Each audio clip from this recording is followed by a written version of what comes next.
Buckingham Palace has announced the death of Her Majesty Queen Elizabeth II. In a statement, the palace said the Queen died peacefully at Balmoral this afternoon. Balmoral Castle, early September 2022.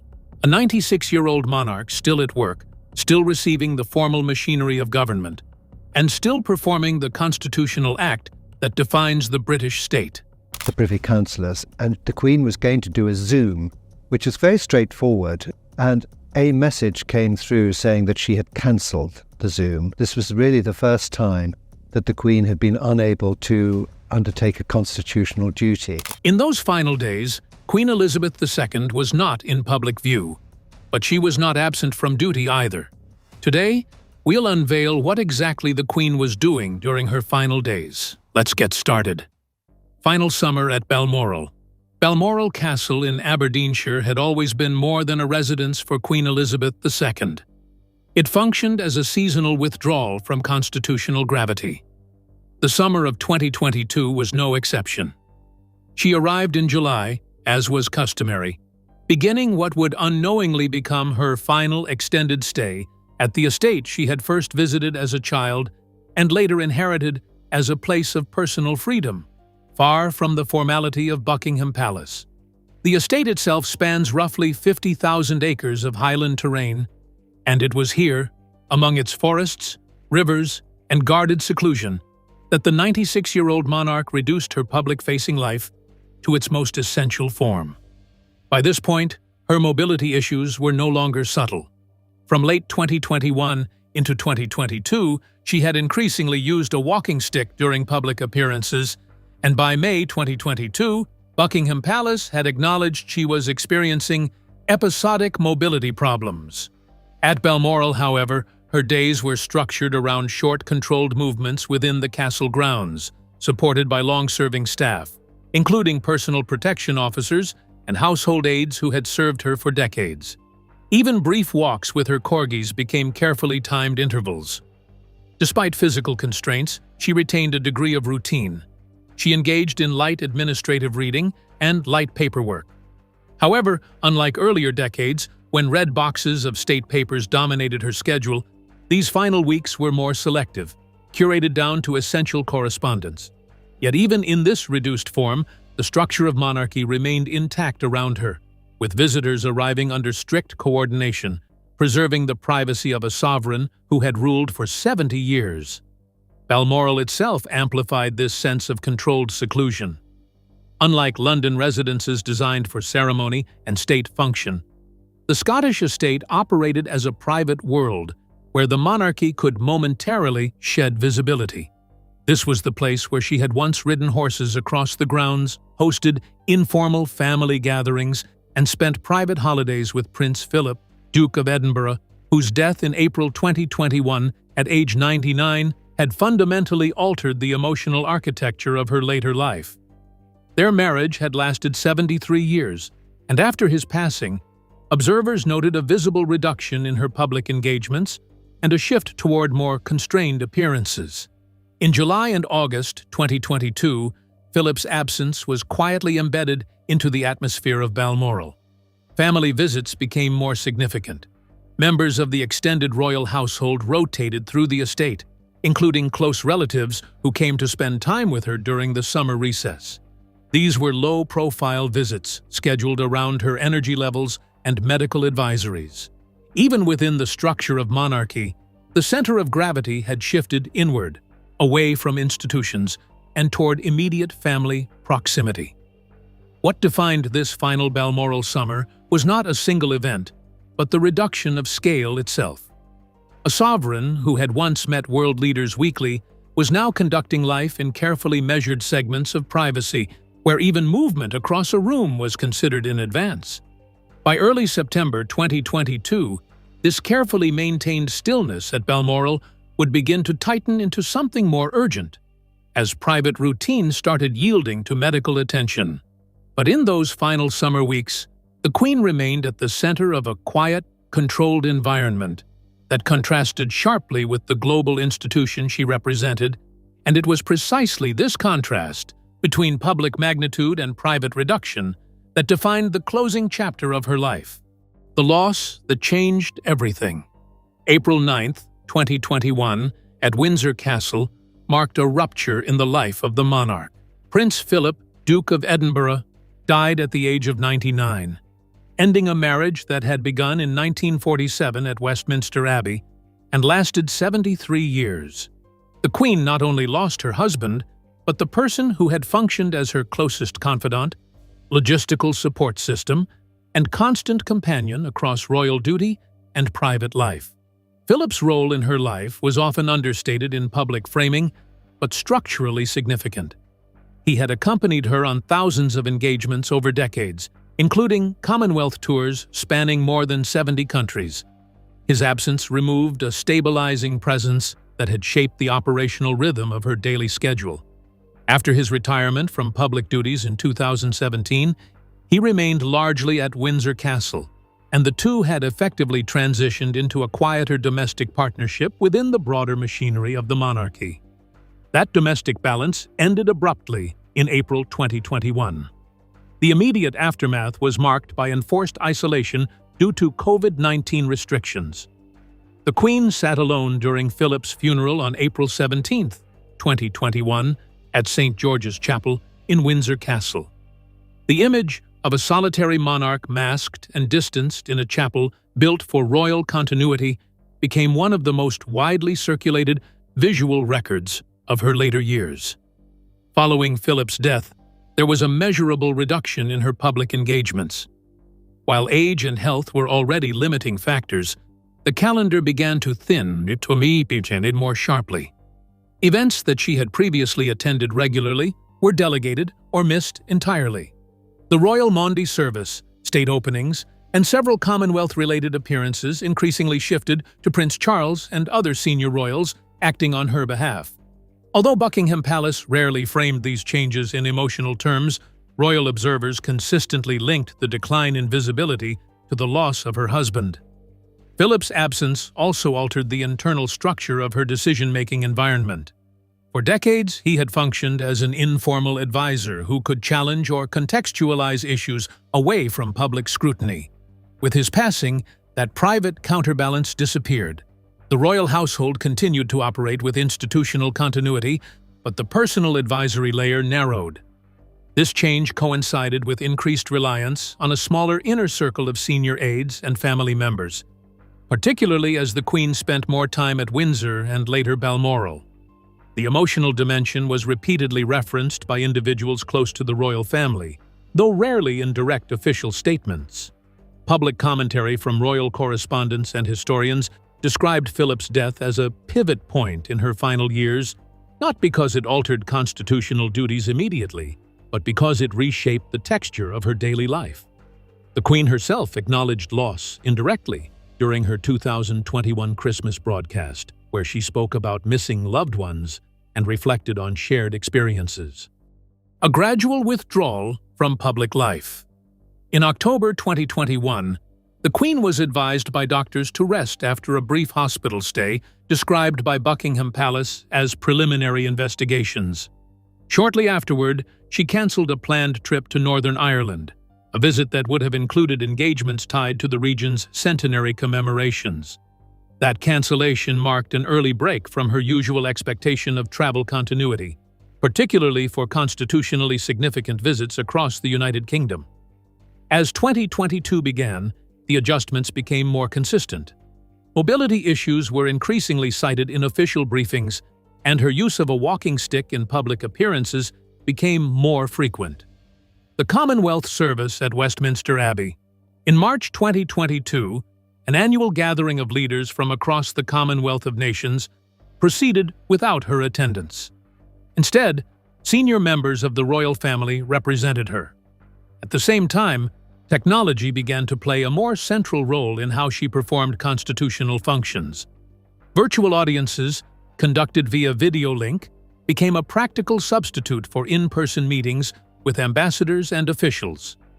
In February 2022, she held remote engagements with foreign diplomats, continuing a pattern that had accelerated during the COVID-19 pandemic but now extended beyond temporary necessity into long-term adaptation. These sessions allowed her to maintain constitutional continuity without the physical demands of travel or extended standing engagements. Her physical base also narrowed significantly. Windsor Castle became her primary residence, replacing the more frequent movement between Buckingham Palace and other royal estates that had defined earlier decades. Even traditional seasonal relocation patterns were simplified. Travel to Balmoral in Scotland still occurred in summer 2022, but it represented one of the few major relocations of the year rather than part of a broader annual cycle of movement. Behind these formal moments was a broader pattern of delegation. Prince Charles increasingly represented her at state-level events, including the state opening of Parliament in May 2022. This was not unprecedented. He had been performing such duties intermittently for years, but the frequency increased notably in her final year. Even so, her withdrawal was not absolute. Some ceremonial appearances were retained when deemed essential, while others were quietly reassigned. This balance allowed the monarchy to maintain public continuity without abrupt absence, but it also made the reduction feel gradual rather than declared. By mid-2022, the pattern was unmistakable. The Queen was still present in constitutional form, still receiving red boxes of state papers and formal briefings, but the scope of her physical participation had narrowed to a fraction of its earlier scale. While troubles were brewing in her professional life, things were not all calm and easy at home. Family rift, Harry, Meghan, and emotional strain. By early 2020, a structural fracture had already formed inside the House of Windsor, but it was the formal step taken by Prince Harry and Meghan Markle that made it irreversible in public terms. In January 2020, the couple announced they would step back as senior members of the royal family, a decision that led to negotiations with Buckingham Palace and the eventual agreement that they would no longer carry out official duties. They relocated first to Canada and then to the United States, settling in California. The arrangement, often described as Megxit in media coverage, introduced a new category of royal distance, neither fully inside the institution nor entirely outside its symbolic orbit. Harry retained his place in the line of succession as the Duke of Sussex, but his working relationship with the royal household became limited. Meghan relinquished her role as a working royal entirely. While such separations had occurred before in royal history, the scale and visibility of Prince Harry and Meghan Markle's exit turned the situation into something far larger than a private family disagreement. Their March 2021 interview with Oprah Winfrey transformed internal tensions into an international media event watched by tens of millions worldwide. During the broadcast, Meghan claimed she had experienced severe emotional distress inside the royal system, saying, "I just didn't want to be alive anymore," while Harry alleged that unnamed conversations had taken place regarding how dark Archie's skin might be when he's born.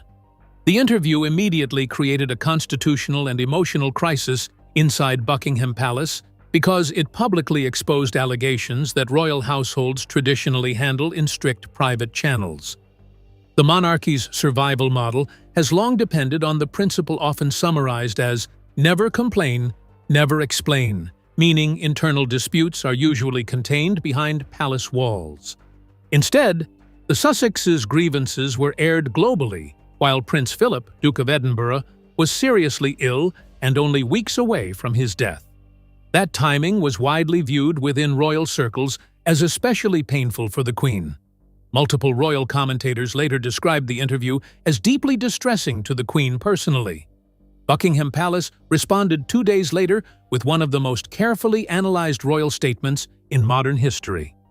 Issued directly on behalf of the Queen, it read, "The whole family is saddened to learn the full extent of how challenging the last few years have been for Harry and Meghan." But the line that immediately dominated headlines was shorter and sharper. "While some recollections may vary, they are taken very seriously and will be addressed by the family privately." That phrase, "some recollections may vary," was interpreted by royal experts as a rare but unmistakable rebuttal.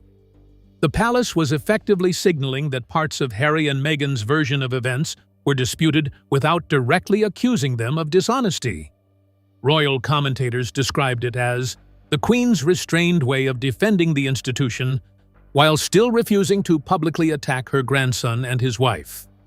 Several analysts later called it one of the most carefully calibrated sentences Buckingham Palace had issued in decades. The conflict did not end with the Oprah interview. Criticism intensified after further media appearances, Netflix projects, and Harry's memoir, Spare, all of which continued to reveal highly personal family disputes. Royal insiders and commentators increasingly argued that private disagreements should have been handled internally rather than turned into serialized public disclosures. Critics inside Britain especially viewed the repeated interviews as damaging because the royal family, by tradition, could not fully defend itself publicly without escalating the conflict further. Meghan herself also became the subject of a separate controversy beyond the interview claims. In 2021, reports resurfaced regarding allegations that palace staff had accused her of bullying behavior during her time at Kensington Palace. According to reports tied to former Communications Secretary Jason Knauf, complaints had allegedly been raised in 2018 that staff members were left emotionally distressed or pushed out of roles. Meghan's legal team strongly denied the allegations and described them as part of a calculated smear campaign. Royal experts and former palace staff frequently argued that the Queen found the entire feud emotionally exhausting rather than politically threatening. She reportedly continued hoping for reconciliation, but resisted entering public arguments with Harry and Meghan directly. Even during periods of tension, Buckingham Palace statements consistently emphasized that Harry, Meghan, and Archie will always be much-loved family members. For Queen Elizabeth II, the tragedy of the situation was not simply institutional embarrassment. It was the collapse of family unity during the final years of her life. While she was already coping with physical decline, Prince Philip's death, and the growing transfer of royal responsibilities to the next generation. The monarchy had survived abdications, scandals, wars, and divorces before, but this crisis unfolded in real time across streaming platforms, primetime television, podcasts, memoirs, and global social media. The Oprah interview reached an estimated global audience of tens of millions across multiple networks and streaming platforms, amplifying its impact far beyond traditional royal reporting cycles. Royal commentators noted that while the Queen rarely responded publicly to interpersonal disputes, the emotional tone within the institution was visibly affected.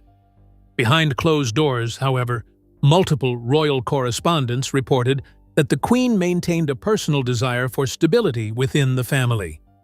She was described as being particularly affected by the distance from her younger grandson and the absence of regular contact with Harry's children, Archie and later Lilibet, born in June 2021 in California. Archie had previously spent time in the United Kingdom during the early period of his life. But after the relocation, physical visits became rare and logistically complex. Despite the tension, the Queen's approach remained consistent with her long-standing institutional philosophy: avoid escalation, preserve continuity, and separate private sentiment from constitutional function. She did not publicly engage with the allegations made in interviews or memoir-related commentary that followed, including Harry's later accounts of royal life.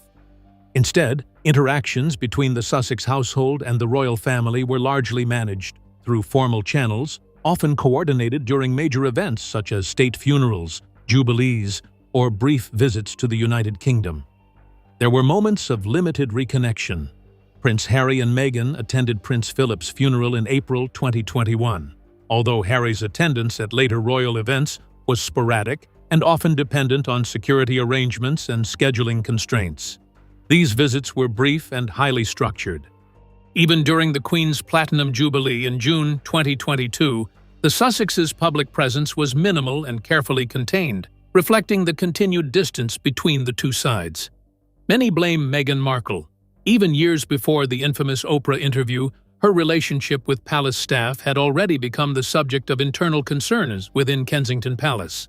In March 2021, just days before the CBS broadcast, the Times of London reported that senior aides had raised complaints dating back to 2018, alleging that Meghan's management style had left some employees distressed.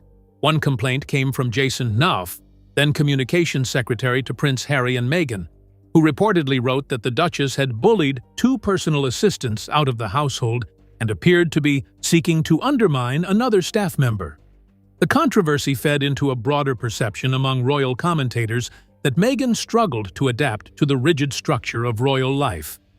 Former palace employees and royal biographers frequently described the royal household as an institution governed by centuries of protocol, hierarchy, and restrained behavior toward staff. Several reports suggested clashes emerged because Meghan approached palace operations more like a Hollywood or celebrity environment, while royal aides were accustomed to formal chains of command and extremely traditional expectations. Royal author Tom Bower later claimed in interviews that tensions between Meghan and palace employees became severe enough that some staff members requested reassignment. The contrast with Catherine, Princess of Wales, widely known as Kate Middleton during most of this period, was frequently highlighted in British media coverage. Kate entered the royal family in 2011 after nearly a decade of gradual exposure to royal life through her relationship with Prince William. Royal commentators often described her approach as cautious, patient, and highly adaptable to palace culture. Former aides repeatedly emphasized that Kate avoided public confrontation, maintained stable long-term relationships with staff, and slowly learned royal protocol rather than attempting to challenge it immediately.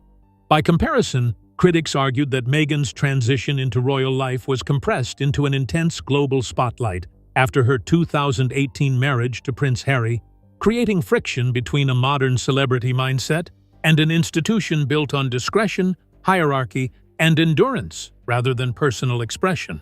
Meanwhile, the Queen's personal position was often described by commentators as one of restraint rather than retaliation. She continued to view reconciliation as preferable to permanent rupture, but she also avoided actions that would draw the monarchy deeper into public dispute. The weight of monarchy. Amid crisis years, by the time the world entered the 2020s, Queen Elizabeth II was no longer just a monarch operating within routine constitutional cycles. She had become the fixed point in a period defined by instability. At 10 Downing Street alone, she had already met 15 British prime ministers over the course of her reign, beginning with Winston Churchill in 1952 and continuing through successive eras of political transformation. That continuity became especially visible in the final years of her life, when the surrounding system shifted rapidly while the monarchy itself remained formally unchanged. The most immediate global shock came in 2020 with the COVID-19 pandemic.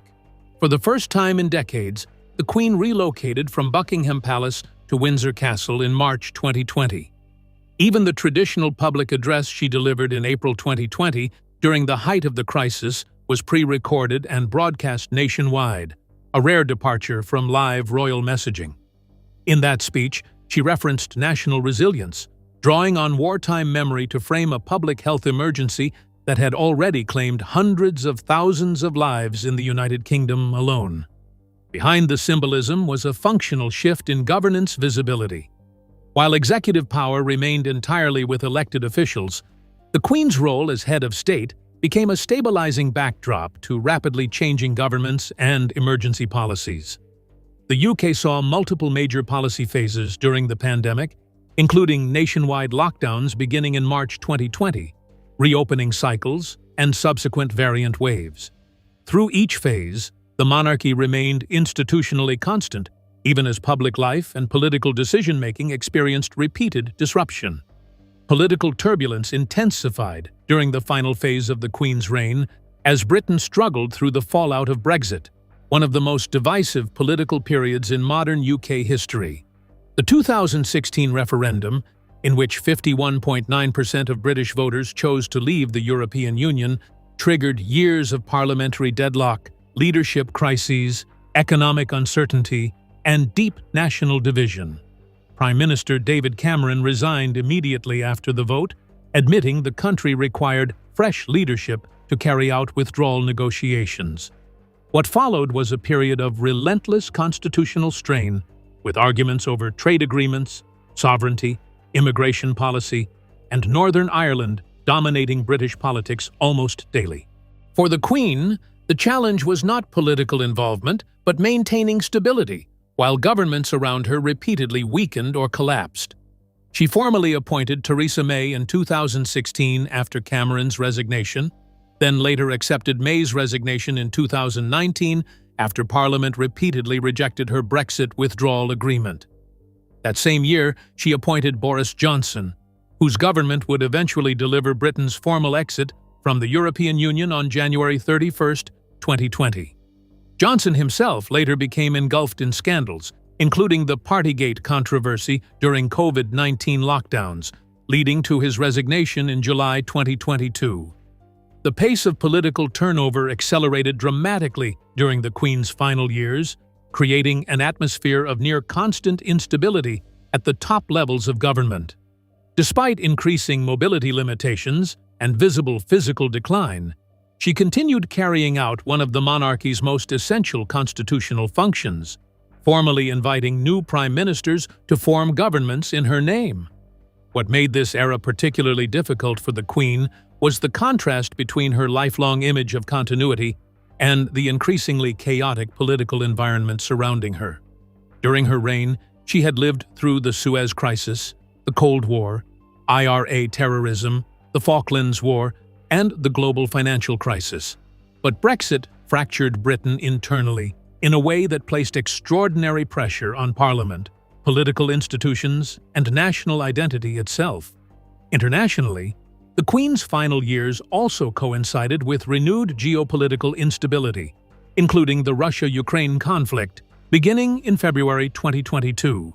While foreign policy was not within her governing authority, she used symbolic messaging to acknowledge global events, including public statements of solidarity that aligned the monarchy with humanitarian concern rather than political intervention. Meanwhile, her physical capacity to participate in state life gradually narrowed. By 2021 and 2022, she increasingly delegated public-facing duties to Prince Charles, particularly for events requiring extended standing or travel.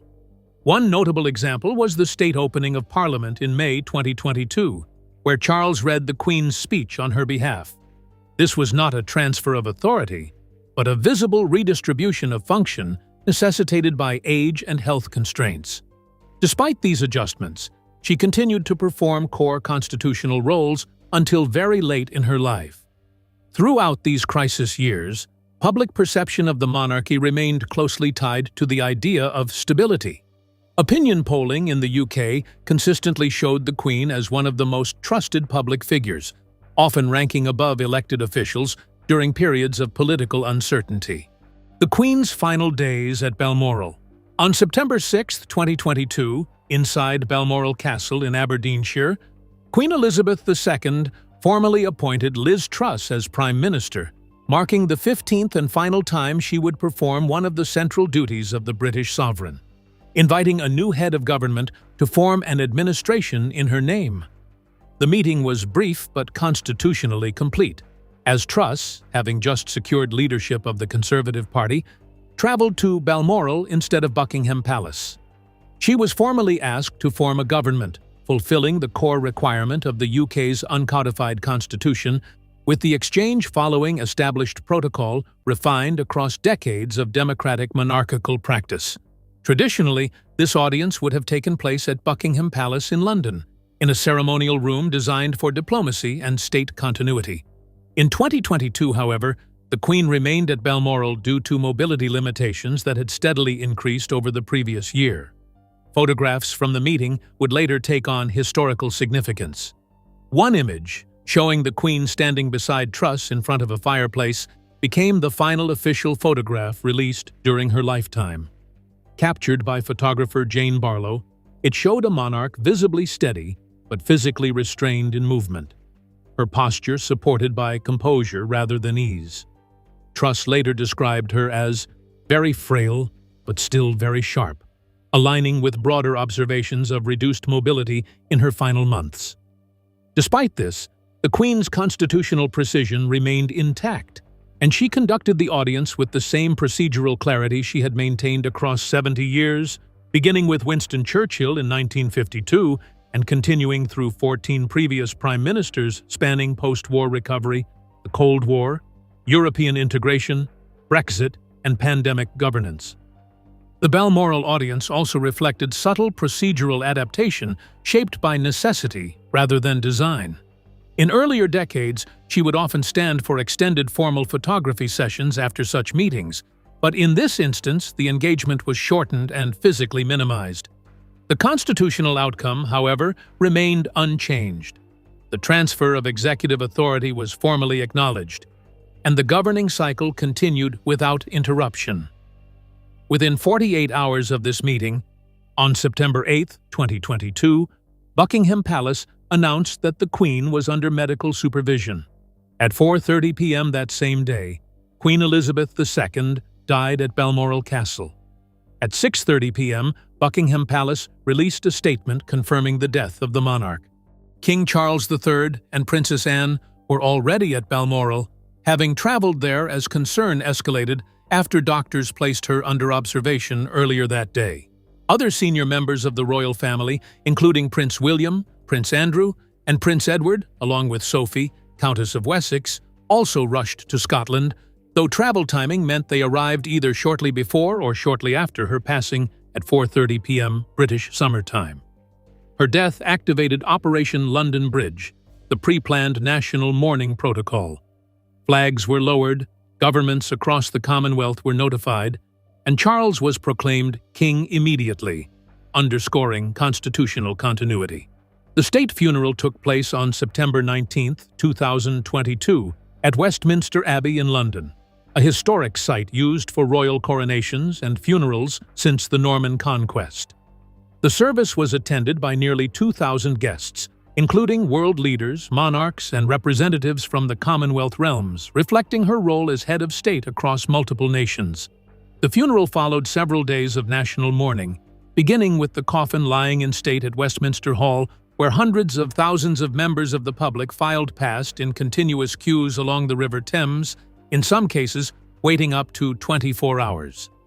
The coffin had earlier traveled from Balmoral to Edinburgh and then to London, accompanied by ceremonial processions and military honors.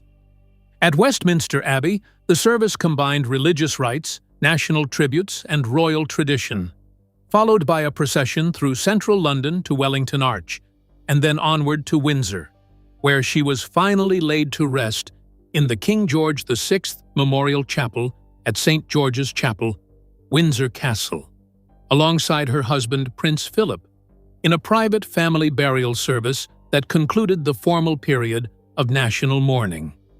Her reign had begun on the 6th of February, 1952, following the death of King George VI, and spanned 70 years, the longest in British history, and one of the longest documented reigns globally. Over that period, she had overseen eras including the Cold War, decolonization, Brexit, and the COVID-19 pandemic. Throughout her life, her public role was defined by duty, continuity, and restraint. She rarely engaged in political expression, instead functioning as a stabilizing constitutional presence across decades of national change. From post-war reconstruction to Brexit and global crises, her role remained consistent, even as Britain transformed around her. Well, that's it for now. Thanks for watching. Did you like this video? If you did, please consider liking, dropping a comment, and hitting the subscribe button so that you don't miss out on our new uploads. Also, don't miss this video you see on your screen right now. It's truly unbelievable.